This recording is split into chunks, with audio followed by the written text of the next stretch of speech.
seorang koruptor sebagai pertanggungjawaban moral. Saya mau minta klarifikasi, ini tanggung jawab siapa? Bapak malu nggak sih? Apakah saya dengar permintaan maaf yang benar berarti seolah-olah menjadi korban?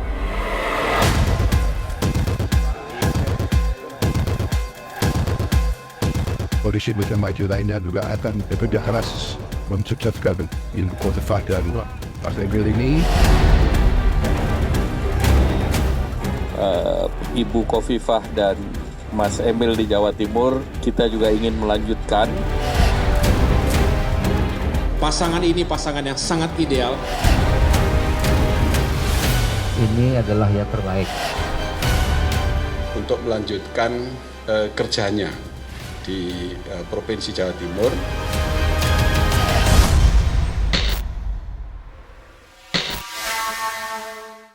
Saya sudah bersama mantan Menteri Sosial, calon Gubernur Jawa Timur untuk periode kedua, Khofifah Indar Parawansa.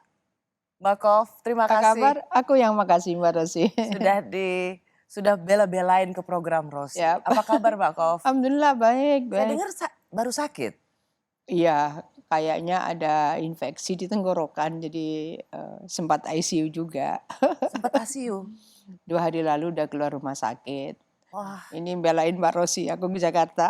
ya makanya saya sungguh-sungguh menghargai, baru pulang naik haji waktu itu. Ya, Lalu kemudian pulang naik haji dengar besoknya sakit udah langsung ke rumah sakit. dan Ya. sempat masuk Ya, ICU. oke. Alhamdulillah udah terlewati masa kritis. Alhamdulillah. Alhamdulillah. Sekarang lebih Oke baik sih, Mbak Khof? oke. Aku udah konsul kok ke dokter, karena kalau wawancara sama Mbak Rosi, aku mesti merespon gitu. Boleh nggak saya berbicara agak banyak gitu. Oke, kata dokter. Oke. Terima kasih Pak Dokter. Bu dokter, Bu Rosi namanya. Rosi juga. Oh Rosi juga Ya. memang. Terima kasih Bu Dokter Rosi. Tanpa izin Bu Siap. Dokter, Iya. Mbak Khof nggak kesini. Siap. Mbak Khof, saya ingat sekali dulu ketika Mbak Khof pilkada pertama. Karena ini nama Mbak Khof ini, setiap pilkada Jawa Timur selalu ada nama Mbak Khof. Ini akan menjadi periode kedua. Tapi saya mau merefer flashback dulu Mbak Khof. Tahun 2008 ya kalau nggak salah pertama Ya. kali Mbak Khof ikut pilkada Jawa Timur waktu itu. Ya. Saya ingat saya mengantarkan Mbak Khof ke setelah wawancara dan Mbak Khof mengatakan langit cerah. Saya rasa semua akan Ya, apa, baik-baik semua akan aja baik-baik gitu, saja. ya. Dan pada waktu itu memang semua mengatakan kemenangan itu ada di tangan seorang Khofifah Indar Parawansa. Baru detik-detik terakhir Mbak Khof dikalahkan oleh Ya. ya waktu itu Ya, jadi kalah lah ya, Mbak Khof. Tapi pertanyaan saya begini, waktu itu karena Mbak Khof harus melawan seseorang yang sangat kuat yaitu Pak Dekarwo, atau karena Mbak Khof kalah karena seorang perempuan? Biasa Mbak, kalau musim-musim pilkada kemudian muncul hujah atau dalil-dalil nggak akan bahagia sebuah negara atau daerah jika dipimpin perempuan gitu. Jadi memang untuk bisa membangun kepercayaan bahwa perempuan mampu berbuat, kita memang harus membuktikan dulu. Ada proses penetrasi persepsi ya, yang memang harus dilakukan oleh kita semua. Dan itu menjadi penting kalau kita membangun jejaring lebih kuat dan lebih kuat lagi untuk bisa meyakinkan dan memberikan satu persepsi terhadap peran dan kemampuan, kapasiti dan kompetensi Padahal seorang Mbak perempuan. Khofifah sudah menjadi ketum muslimat waktu Iya. itu kan? Tapi Kalau itu saja tidak nggak cukup, memberikan karena nggak cukup. kan ketua muslimat itu hanya mimpin perempuan dan itu ormas. Kalau kemudian harus mengambil keputusan-keputusan publik yang bisa berdampak pada banyak dimensi kehidupan masyarakat, kemudian ada yang mempertanyakan, ya itulah PR kita bersama, bahwa kultur-kultur patrilineal itu memang masih harus kita jelaskan. Butuh waktu 10 tahun Mbak Khof untuk bisa memenangkan pilkada Jawa Timur. 10 tahun berjuang. Itu karena katakan sudah tidak melawan Pak Dekarwo yang sangat identik dengan Jawa Timur, atau masyarakat Jawa Timur sudah bisa menerima pemimpin perempuan? Saya rasa dua-duanya. Jadi ada proses di mana kita hadirkannya lebih banyak lagi ya dalam waktu 10 tahun. Jadi kemungkinan itu berperan untuk mengubah persepsi masyarakat yang mungkin tadinya agak kurang berseiring dengan kehadiran kepemimpinan perempuan, ibaratnya wong lanang sakmene akeh kok dipimpin wong wedok misalnya. Akhirnya kemudian bisa melihat bahwa kompetensi perempuan, kapasiti perempuan memungkinkan untuk mendapatkan kepercayaan memimpin sebuah provinsi besar. Jawa Timur ini provinsi terbesar kedua, heterogenitas yang luar biasa, elemen-elemen strategisnya sangat banyak menentukan kondisi nasional. Pegang Jawa Timur menang di nasional. Ya, paling tidak Jawa Timur ini sebetulnya menjadi referensi 20 provinsi Indonesia Timur. Ya. Sebelum ke Bu Hovifah, ada yang juga ingin saya tanyakan. Karena Bu Hovifah ini menjadi calon gubernur Jawa Timur. Ya. Tapi kan sebenarnya Anda ini bukan kader partai manapun kan. KTA-nya Mbak Hof ini apa? Aslinya saya masih ber-KTA PKB. Aslinya PKB Gus Dur ya Pak ya. Itu penting ya, harus Iya. digarisbawahi ya. Jadi saya masih ber-KTA PKB Gus Dur. Artinya saya belum berpindah KTA partai lain. Selain itu pasti KTA saya Muslimat NU. Jadi ada yang menarik dari seorang Hovifah. Ia tidak menjadi partai politik manapun, tetapi selalu dalam kontestasi pilkada selalu bisa mendapat dukungan atau diusung oleh partai-partai politik. Menurut Mbak Hovifah, apakah ini sebuah karena apa? Karena Mbak Hovifah memiliki KTA Muslimat? Saya rasa kita harus membangun equidistance ketika menjadi pimpinan semacam kepala daerah. Jadi komunikasi-komunikasi dan perlakuan-perlakuan secara equal dengan semua elemen, bukan hanya partai politik, saya rasa harus kita bangun. Saya sering sekali menyampaikan kepada kawan-kawan, termasuk pimpinan-pimpinan ormas, pimpinan elemen-elemen strategis lainnya, ingatkan saya kalau saya tidak adil. Jadi begini, dalam referensi Islam, doa pemimpin yang adil itu insya Allah mudah dikabulkan. Jangan sampai kemudian doa kita itu terkendala. Maka pemimpin harus adil. Sering saya menyampaikan. Ini konteksnya sebagai gubernur atau sebagai? Gubernur, sebagai gubernur. Karena saya harus membangun equidistant tadi dengan seluruh elemen. Partai-partai maupun non-partai. Satu saat sampai dengan tahun pertama saya diberi mandat untuk memimpin Jawa Timur, saya cari itu mana pimpinan PHDI, Hindu. Saya cari, saya nggak ketemu, saya cari lagi, saya ketemu. Saya menyampaikan kepada mereka, saya sudah datang ke sentra-sentra tempat pura-pura mereka, yang mereka pun juga belum berkesempatan ke sana. Di sini saya datang gitu. Saya kepingin ketemu dengan pimpinannya. Apa sebetulnya yang sekarang ini menjadi program prioritas mereka. Ini dalam konteks kelompok minoritas di Jawa Timur ya? Saya takut kalau saya tidak adil. Sering saya menyampaikan itu, ingatkan saya kalau saya tidak adil. Supaya semua merasa tersapa bahwa ya kita ini hadir mestinya memayungi semuanya, mengayomi semuanya.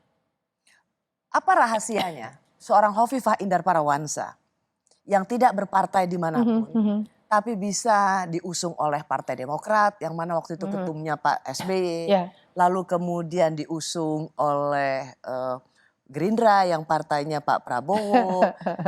Apa rahasianya sehingga seorang Hovifah Indar Parawansa ini bisa mendapat golden ticket dari partai-partai yang selama ini di tingkat nasional Ini itu bahasa yang justru tidak berada dalam koalisi. bahasa Mbak Rosi ini golden ticket. Kami mendapatkan surat rekom Gerindra itu 10 Desember.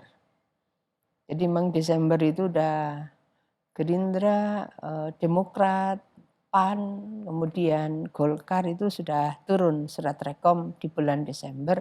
Tapi kemudian sekarang ini kenapa turun rekom lagi? Karena ini rekom B1 KWK. Sesuai dengan kebutuhan pendaftaran di KPUD nanti. Jadi kayak tadi malam saya terima dari Demokrat ini rekom untuk format B1 KWK. Iya, Mbak Kof. Tapi rahasianya apa? Karena kalau semua kepala daerah provinsi lain nih, Mbak Kof, nama Khofifah Indar Parawansa ini benar-benar nama seperti partai-partai lain di Jakarta untuk memilih Pilkada Jakarta, Jawa Barat, Jawa Tengah, Banten. Itu masih semuanya wait and see. Tapi giliran Jawa Timur semuanya tombol yang sama, Khofifah Indar Parawansa. Aduh Mbak Rosi, mungkin juga pasti banyak variabel ya. Saya rasa semua partai juga akan melakukan survei. Semua partai juga akan melakukan, mereka pasti melakukan sounding dengan elemen-elemen tidak hanya partainya, tapi elemen-elemen significant person di daerah di mana kita akan turun dan seterusnya.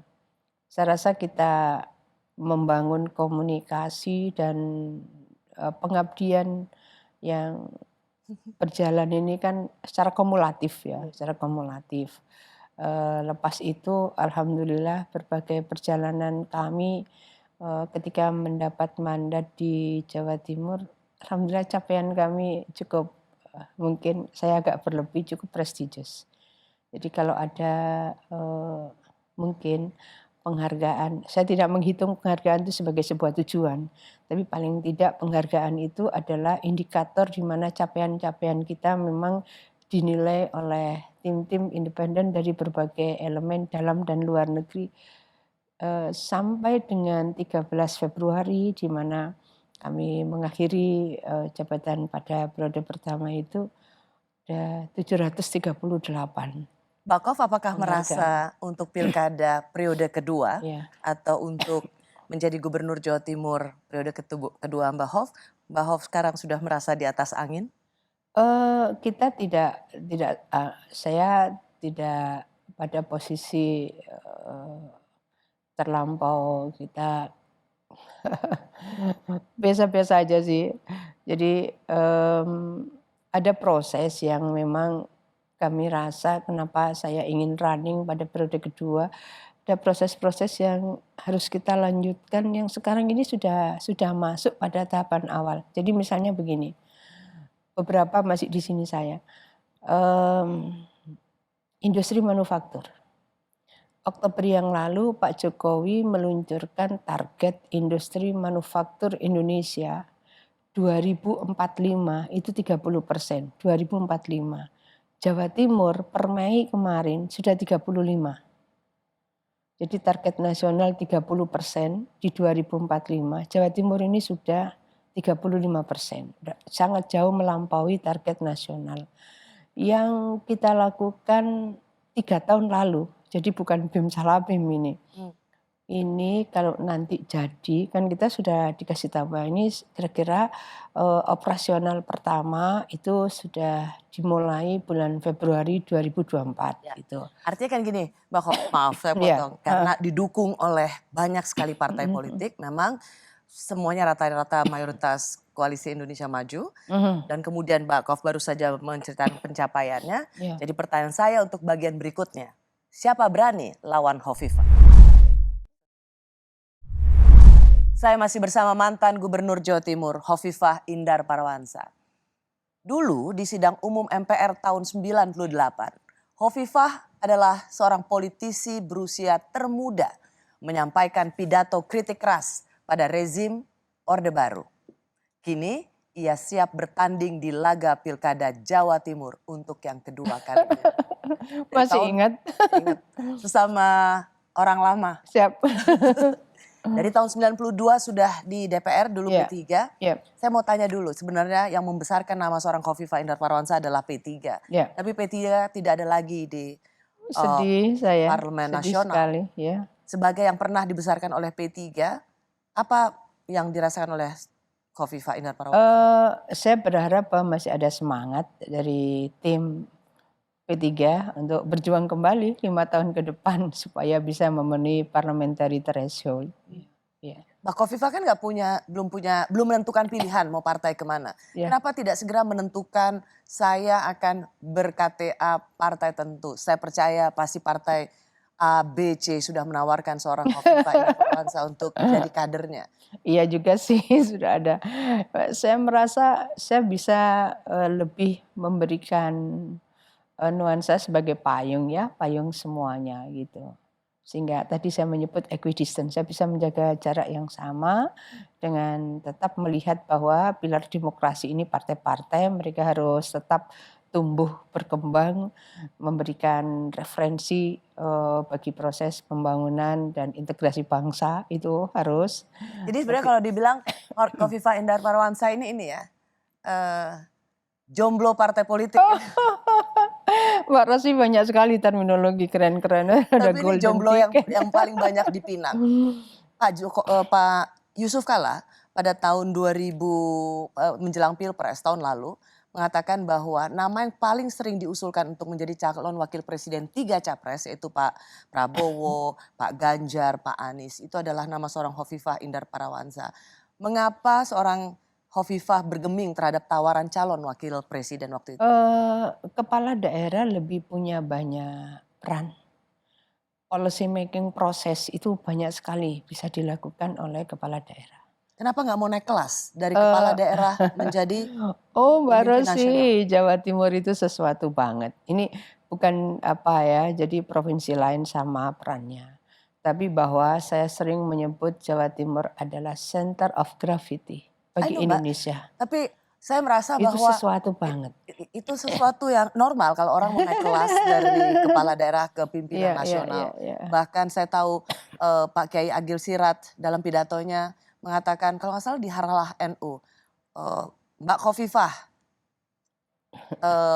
ketum calon presiden 2004-2009 itu sebagai doa kalau nggak salah waktu itu. Dan memang terbukti kan nama Mbak Khofifah selalu disebut sebagai seorang calon wakil presiden. Rasanya agak janggal atau di luar normal orang ditawarin calon wakil presiden itu nggak mau. Atau ada orang yang memang tidak mengizinkan Mbak Khofifah? Enggak ada yang enggak mengizinkan, enggak ada. Cuma saya merasa bahwa saya ini pekerja. Saya biasa ngelutus blusuan itu di bawahnya itu ngelutus gitu. Saya bisa ke gang-gang kecil ketemu banyak segmen dan saya bisa mengambil keputusan mengeksekusi gitu. Itu kalau kepala daerah. Kalau wakil presiden kan membantu presiden. Jadi kalau ada direction dari presiden ya baru bisa mengeksekusi. Tapi kalau kita berpikir nasional bagus, tapi kenapa juga kita tidak mencoba memaksimalkan peran Jawa Timur menjadi provinsi terdepan untuk berkontribusi pada banyak hal. Apalagi kalau IKN jadi pindah Kaltim, saya rasa de facto ibu kotanya bisa Jawa Timur loh. Iya. Jadi Mbak Khofifah memang tidak pernah tergiur sedikit pun. Sampai kemarin tawari enggak. Saya kalau diizinkan saya ingin melanjutkan di Jawa Timur dulu. Mbak Khofifah, ketika saya banyak bertanya pada banyak politisi, apa ya persepsi mereka soal Mbak Khofifah? Mereka mengatakan Mbak Khofifah adalah politisi yang sabar, tekun, organisatoris, selalu merawat konstituen, terutama dengan muslimat. Berapa juta muslimat? 32. 32 juta. Pantas nggak mau masuk ke partai politik.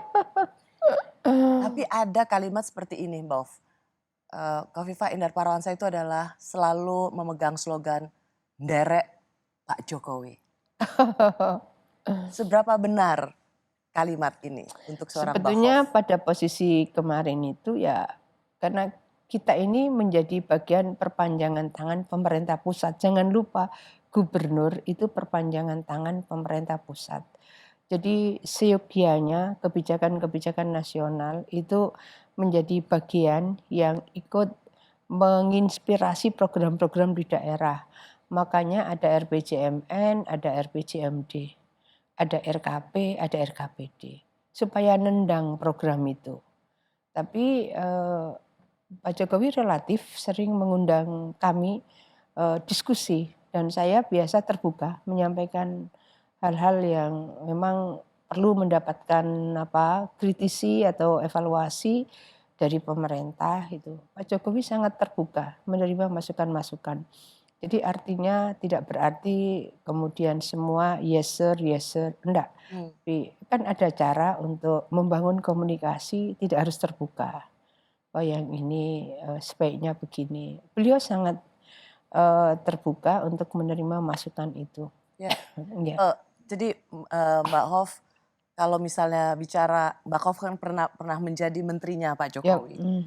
Hanya berapa tahun waktu itu? 2 tahun? Iya. 3 tahun dan kemudian Mbak Hof ketiga kalinya melaju di Pilkada Jawa Timur. Apakah Mbak Hof juga mencatat ini tidak lepas dari dari bantuan politik Pak Jokowi? Sebetulnya Pak Jokowi pada posisi sebagai presiden waktu itu juga ada kandidat PDI kan, ya. Dan kami turun, kami matur, kami ya pasti pamitan kan, kami pamitan. Saya izin untuk berjuang di Jawa Timur. Nah, saya rasa kesantunan politik itu sesuatu yang harus kita jaga bersama. Saya berusaha sekali untuk menjaga kesantunan politik kepada semua level, semua elemen, sehingga tidak mudah orang itu kemudian misunderstanding terhadap apa yang kita lakukan. Ini yang saya bilang, hebatnya seorang Hovifah, karena menterinya Pak Jokowi, keluar dari menterinya, dari kabinet, padahal waktu itu pada waktu Pak Jokowi masih menjadi kader PDI Perjuangan, harus berlaga melawan kader lain yang berasal dari PDI Perjuangan. Dan Mbak Hof yang menang waktu itu. Menurut Mbak Hof, ramuan apa ini? Ramuan politik seperti apa yang sebenarnya Mbak Hof lakukan? Saya seringkali menyampaikan kalau kita itu jarang berkomunikasi, kemungkinan mudah terbangun misunderstanding. Jadi saya seringkali menyampaikan harus terbangun mutual understanding, harus terbangun mutual respect, baru terbangun mutual trust. 3 ini yang saya seringkali sampaikan kepada inner circle saya. Dan saya juga mencoba melakukan itu. Mutual understanding itu penting, mutual respect itu penting, sehingga tidak mudah kita ini nggak baik, ini apa. Kalau ada mutual respect kan kita saling menghormati perbedaan, lalu muncul trust. Ya. Mbak Hof, kalau melihat dari peta sekarang, sebenarnya Mbak Hof itu saya nggak ada lawan di Jawa Timur. Mbak Hof lebih senang ada lawannya atau kota kosong? Saya lebih senang ada lawan. Dalam artian ini sebuah kontestasi ya. Kalau dengan kotak kosong bukan kontestasi namanya. Ya. Ada yang begini, kritik terutama dari PKB yang kemarin Pileg kemarin dia nomor 1 dan mengatakan bahwa tetap ada peluang mengalahkan seorang Hovifah Indar Parawansa padahal petahana. Alasannya adalah karena elektabilitas Mbak Hof sebagai gubernur Jawa Timur itu belum sampai 50%. Mereka menggunakan survei itu Accurate Research and Consulting Indonesia (ARSI) pada Mei 2024. Karena dari simulasi 6 nama, elektabilitas Mbak Hof sebagai petahana itu nggak sampai 50%. Menurut Mbak Hof, ini satu yang memang mencemaskan atau mengada-ngada? Saya tetap menghormati aja. Mau pakai referensi yang mana, menghormati aja. Iya. Tadi malam teman Litbang Kompas juga menyampaikan ke saya hal yang berbeda dengan itu. Jadi ya ini adalah proses demokrasi, masing-masing punya kesempatan dan punya hak untuk berekspresi, juga menggunakan referensi-referensi tertentu. Ya kita bersama-sama saja berproses. Kalau mau ada lawan kira-kira Mbak Hof pengennya biar seimbang lawannya siapa? Eh, kan masing-masing partai mungkin sedang menimbang-nimbang gitu kan, ya silahkan aja. Ada Kiai Marzuki dengan Bu Risma. Apakah itu menurut Mbak Hof lawan yang sepadan? Eh, saya Atau banyak orang bilang tidak pada posisi menimbang-nimbang itu dan sebaiknya saya tidak melakukan itu. Saya sangat menghormati Kiai Marzuki. Saya berkawan sangat dekat dengan Bu Risma. 2 kali Pilwali rumah saya salah satu posko. Beliau berposko, beliau berapat-rapat di rumah saya, Bu Risma. Jadi kami cukup dekat. Mbak Hof selalu bisa memberikan jawaban yang aman. Kalau gitu pertanyaan gini, mungkin lawan yang lebih seru atau sepadan adalah Caimin. Ya, saya rasa Caimin baru saja berproses di Indonesia dan juga di Jawa Timur. Beliau saya rasa sudah menghitung bagaimana kemarin perolehan pada saat Pilpres dan seterusnya. Pasti juga akan menjadi pertimbangan. Beliau akan turun gelanggang atau beliau akan menurunkan yang lain. Tetap pada posisi penghormatan hak berekspresi masing-masing partai untuk bisa mengambil keputusan. Di bagian selanjutnya, saya akan bertanya pada Mbak Hof. Karena jalan mulus menuju Jatim 1 rasanya memang depan mata. Tapi benarkah itu atau masih ada ranjau dalam perjalanan menuju Jawa Timur 1?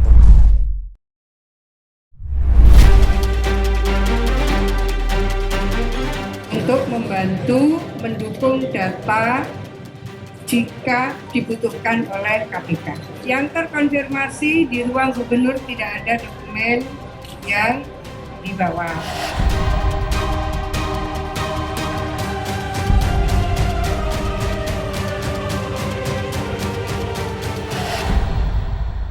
Saya masih bersama mantan Gubernur Jawa Timur, pernah jadi Menteri Sosial periode tahun 2014 hingga 2018 dan kini tengah bersiap untuk jadi Gubernur Jawa Timur periode kedua seperti yang selalu saya Boleh bilang. dong, pernah jadi Menteri Pemberdayaan Perempuan zaman Gus Dur. Boleh banget. Ya. Jadi memang sudah malang melintang di DPR dari tahun 92, Ya. di eksekutif dan sekarang mau kembali berlaga di Pilkada Oke. Jawa Timur. Ya. Mbak Hof,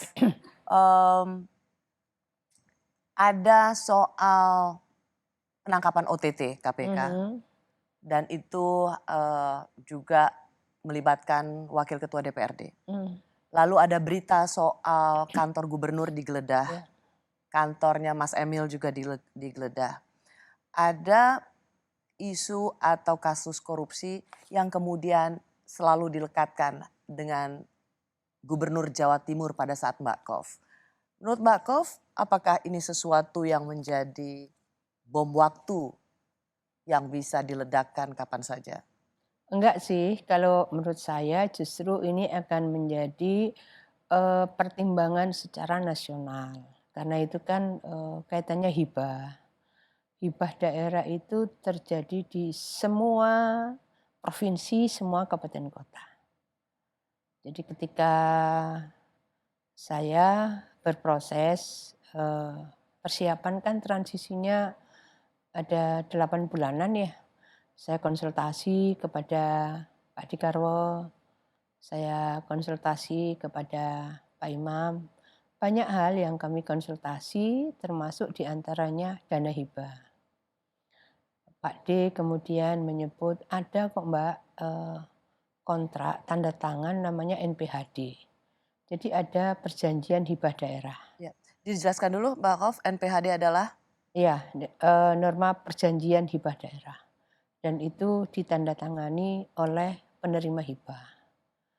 Kemudian saya mendiskusikan dengan kawan-kawan butuh penandatanganan fakta integritas. Ini itemnya ini.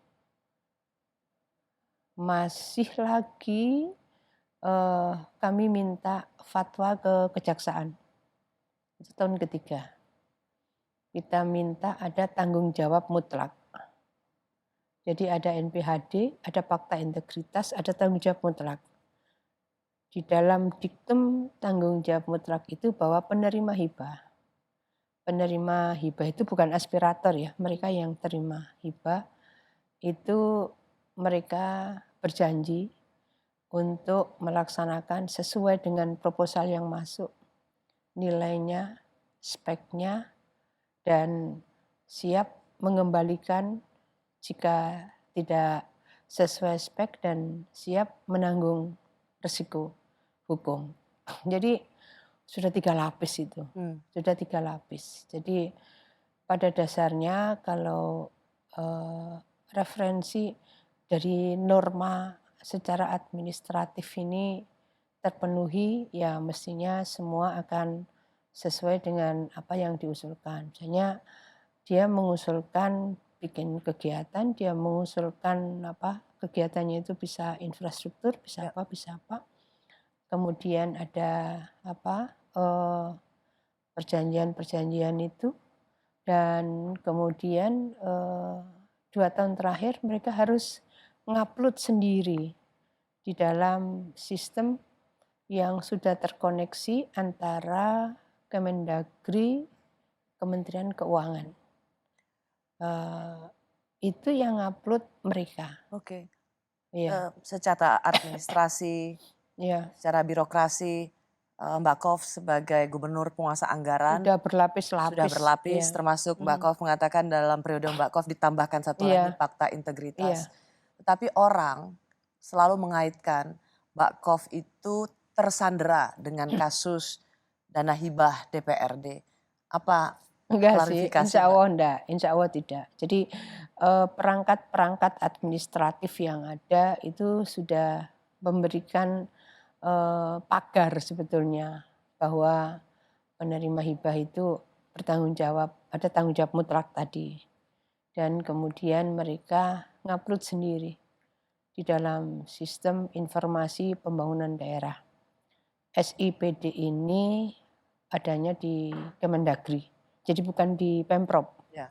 Jadi kalaupun kita misalnya ada program yang kemudian kita ingin revisi, maka pemegang kunci, jadi password untuk bisa merubah itu juga di Kemendagri.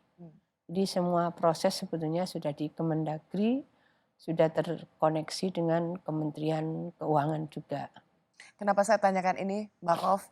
Karena selain nama Mbak Kof yang dianggap susah dicari tandingnya di Jawa Timur, tetapi kemudian orang selalu mengkaitkan dengan kasus korupsi dana hibah DPRD.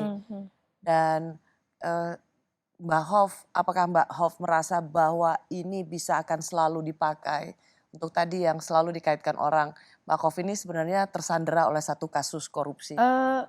Mungkin kalau orang mau cari gitu mungkin, tapi insya Allah nggak ada, insya Allah. Ya. Mbak Kof juga melihat bahwa ini tadi insya Allah tidak. Bagaimana kalau ini selalu dijadikan oleh lawan politik di masa kan kampanye? mereka tahu penerima hibahnya siapa. Ya kan mereka bisa cek pada kasus-kasus penerima hibah yang kemudian muncul. Ya penerima hibahnya yang harus ditanya, pernah enggak mereka ketemu dengan katakan tim Pemprov, bukan saya misalnya, tim Pemprov ketemu siapa, pernah enggak mereka katakan mau ngupload terus kemudian, kan mereka upload sendiri itu di SIPD, Sistem Informasi Pembangunan Daerah. Mbak Kof merasa dikerjain nggak sih dalam kasus ini? Dinamika politik itu ya begitu, kita harus siap untuk bisa membangun komunikasi sebaik mungkin, dan ini akan berseiring dengan kepercayaan masyarakat yang juga harus kita bangun semaksimal mungkin. Ya. Jadi benar dong bahwa Mbak Kof juga merasakan bahwa ini memang dipakai untuk menyandra Khofifah? Saya tidak merasa disandra, karena komunikasi kan tetap bisa kita bangun, kita komunikasikan, tapi bahwa kewaspadaan tetap harus dilakukan. Saya selalu menyampaikan kepada seluruh tim, relawan kita di lapangan cukup banyak, semuanya saya sampaikan jangan overconfident. Tetap waspada, kerja keras lahir batin. Jadi keywordnya waspada, kerja keras lahir batin. Baik. Iya. Khofifah Indar Parawansa adalah ketum muslimat terlama. Saya Iya. ingat pidatonya Kiai Agil Siraj tentu berkelakar ya, Iya, Mbak iya. Khof. Menyapa Mbak Khof itu adalah ketum muslimat sampai kiamat. Kapan Mbak Khof akan meregenerasi? Saya masih bersama mantan Gubernur Jawa Timur Khofifah Indar Parawansa yang akan maju lagi sebagai calon gubernur periode kedua dengan status tanpa lawan dan sebagai ketum muslimat sepanjang masa. Enggak juga masa sepanjang masa sih Mbak ya. Khof, gurauannya Pak Agil Siraj itu ya namanya juga NU ya bergurau. Tapi apakah Mbak Khof merasa perlu ada regenerasi di Oh, muslimat? saya sebetulnya dari tahun 2011 saya kumpulkan kawan-kawan. Sudah ya, saya ini udah masuk periode ketiga. Periode ketiga ini itu berarti selesai 10 tahun kan ya. Tolong, saya punya kandidat A dan B, 2 waktu itu. Kawan-kawan nangis semua. Intinya mereka minta saya lanjut lagi. Saya udah bilang, mau periode keempat, saya bilang saya sudah malu. Udah, kok kayak saya ini nggak sukses kaderisasi. Sudah, ini disiapkan. Cara saya menyiapkan, mungkin tidak lazimnya ormas lain. Ada ketua harian. Di Muslimat itu ada ketua harian, kita menyebut ketua periodik. Oke. Dia bertanggung jawab selama 8 bulan, selayaknya ketua umum.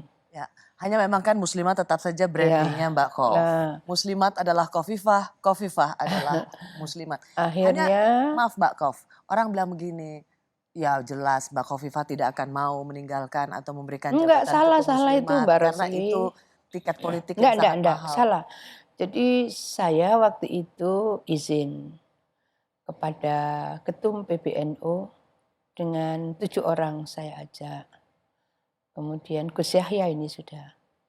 Saya minta untuk Kongres Agustus. Agustus kemarin. Itu kan berarti sebelum kampanye Pilpres.